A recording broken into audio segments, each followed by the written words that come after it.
새날을 여는 새벽 말씀 나눔입니다. 오늘은 2024년 3월 12일 화요일이고 말씀을 전하는 저는 강민 목사입니다. 오늘 우리가 함께 나눌 말씀은 로마서 8장 16절로부터 25절입니다. 성령이 친히 우리의 영과 더불어 우리가 하나님의 자녀인 것을 증언하시나니 자녀이면 또한 상속자 곧 하나님의 상속자요 그리스도와 함께한 상속자니 우리가 그와 함께 영광을 받기 위하여 고난도 함께 받아야 할 것이니라. 생각하건대 현재의 고난은 장차 우리에게 나타날 영광과 비교할 수 없도다.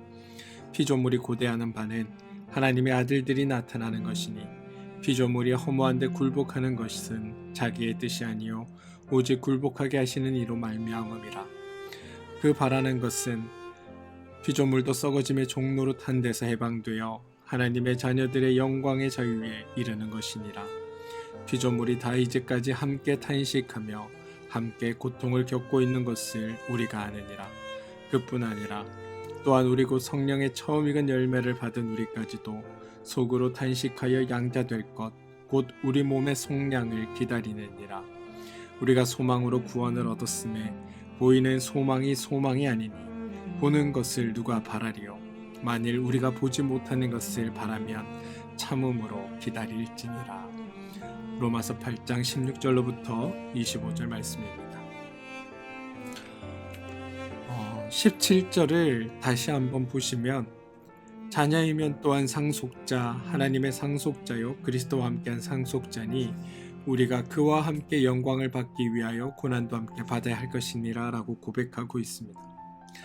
마치 고난이 영광의 조건처럼 되어 있는 것처럼 느낄 수 있습니다. 그런데 바울이 로마서를 써오는 흐름을 보면 고난을 영광의 조건으로 이해하는 것 이건 전혀 맞지 않습니다. 바울은 로마서 1장과 2장에서 우리가 죄인이라고 이야기하였고 3장에서 죄인은 스스로 죄를 이길 수 없고 스스로 구원받을 가능성이나 방법도 없다는 사실에 대해 설명합니다. 그래서 4장에서 하나님이 은혜로 우리를 구원하셨다라고 선언하고 있고 그 결과 5장에서 이제 우리가 구원받았으니 하나님과 더불어 화평을 누리자라고 말합니다. 그 구원의 상태, 하나님과 화목한 상태, 하나님과 더불어 화평을 누리는 상태를 설명하는 게 6장, 7장, 8장의 이야기입니다. 하나님과 더불어 구원을 누리자 이전에는 죄에 속했으나 이제는 하나님께 속하였으니 다시는 우리에게 정죄함이 없다. 이것을 하나님이 성령으로 인증하신다. 이렇게 바울이 선언해 놓고 끝에 와서 갑자기 그 영광은 고난이 없으면 안 된다라고 말하면 이건 앞뒤가 맞지 않는 이야기가 됩니다. 만약 이제 와서 고난이 영광의 조건이라고 설명을 하려면 사실 이건 어떻게 보면 속이는 것, 어쩌면 사기와 같은 것과 마찬가지입니다. 무슨 말이냐면 마치 내가 다 해줄 것처럼 이야기하고 내가 다 너한테 베풀 것처럼 말해놓고서는 마지막에 이 모든 것에는 다 대가를 지불해야 된다. 네가 돈을 내야 한다라고 입장을 바꾼다면 이거야말로 사기 아닙니까? 따라서 이런 건 하나님의 방식이 아닙니다. 여러분 잘 아셔야 됩니다. 영광을 받으려면 고난을 받아야 한다는 조건이 아닙니다. 고난이란 단어가 17절과 18절에도 있습니다. 17절과 18절은 얼핏 읽으면 전혀 상황이 다릅니다. 자세히 보면 17절은 마치 고난이 영광의 조건처럼 되어 있습니다. 그런데 18절을 보면 이미 성도들이 고난을 받고 있는 것으로 이야기합니다. 그래서 18절에는 현재의 고난은 이라고 나옵니다.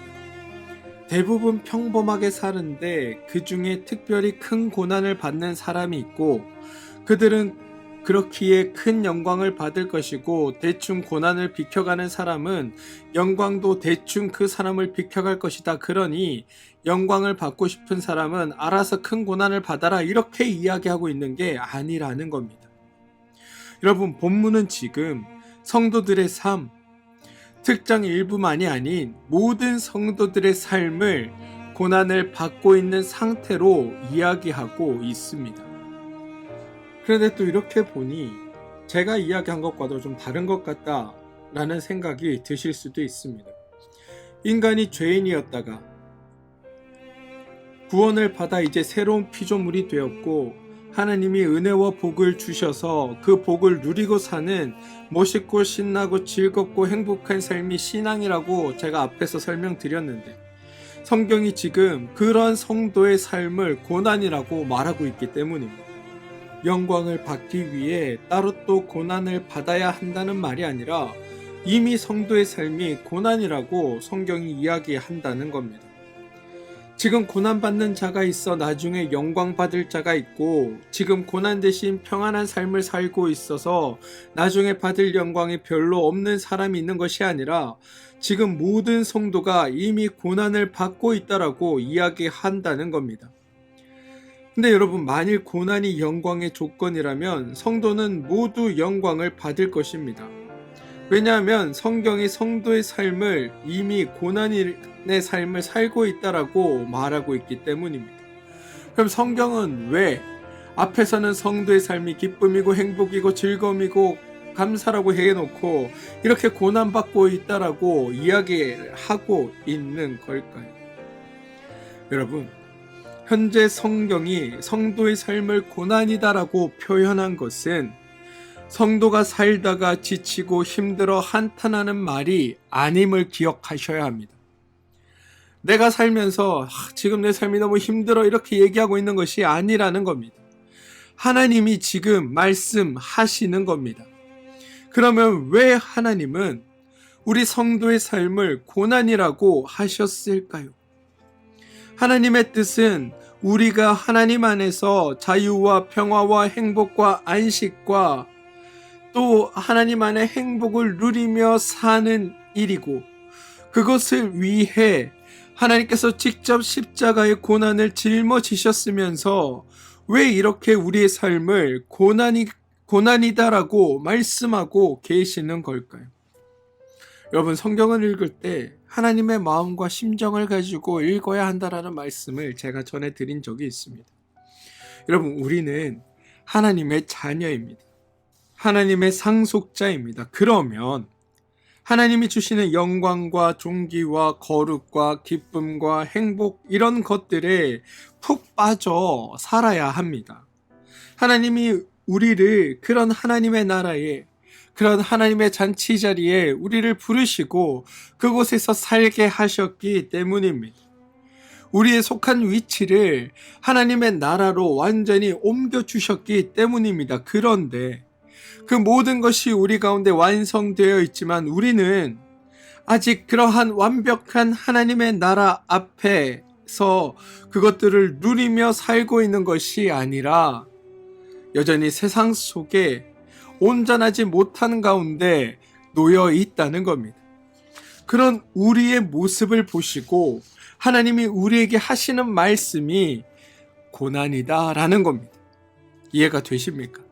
내 삶만 특별히 힘들고, 내 삶만 특별히 괴롭고, 내 삶에만 특별히 어려움이 있어서 내가 고난을 받고 있고, 이것을 잘 이기면 영광이 주어진다, 이런 것이 아니라 하나님이 보시기에 이미 우리 가운데 하나님의 완전한 기쁨과 자유와 행복, 하나님의 그 에덴의 아름다움이 우리 가운데 주어졌는데 우리는 현실의 삶 속에 그것을 누리지 못하고 살고 있는 우리의 모습을 향해 너희가 여전히 고난 가운데 있구나라고 말씀하고 있다는 겁니다. 그래서 주님의 마음을 애써 풀어 설명하면 이런 겁니다. 얘야, 미안하다. 얘야, 많이 불편하지. 얘야, 내가 지금 고난을 여전히 받고 있구나. 지금 우리가 누리는 현재의 삶을 하나님이 보시기엔 여전히 고난 가운데 있는 것으로 주님이 보고 계시다는 겁니다. 왜냐하면 하나님께서는 우리에게 더 크고 아름다운 삶, 더 멋지고 신나고 평화로운 삶, 자유로운 삶, 행복한 삶을 약속하셨고 그것이 우리에게 주어졌는데 그렇게 살지 못하는 우리를 보시며 하나님이 도리어 미안해하고 계시다는 겁니다. 그 원인과 책임이 사실은 성도된 우리가 하나님을 알지 못하고 하나님의 뜻을 깨닫지 못하고 하나님의 마음을 헤아리지 못해 생겨난 일임에도 불구하고 그렇게 살지 못하는 우리를 향해 미안하다라고 얘기하시는 게 주님의 마음이라는 겁니다.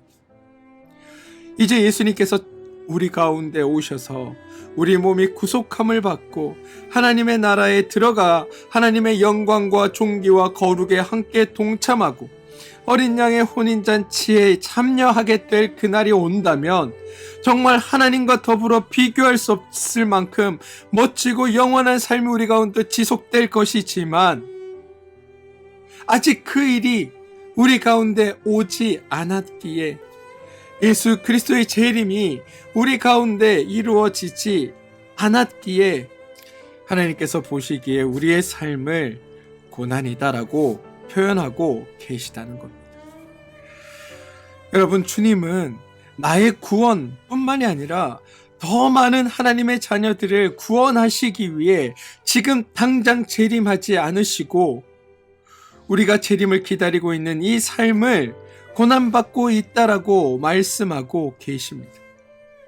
그리고 예수께서 우리 가운데 오실 때, 다시 오실 때 우리가 받을 영광이 있다는 것을 보장하고 그것이 우리 가운데 반드시 주어질 것이라는 표현이 그와 함께 영광 받기 위하여 고난도 함께 받아야 할 것이니라 라는 말 속에 포함되어 있는 이야기라는 겁니다. 저는 이러한 하나님의 심정을 우리가 깨닫게 되길 소망합니다.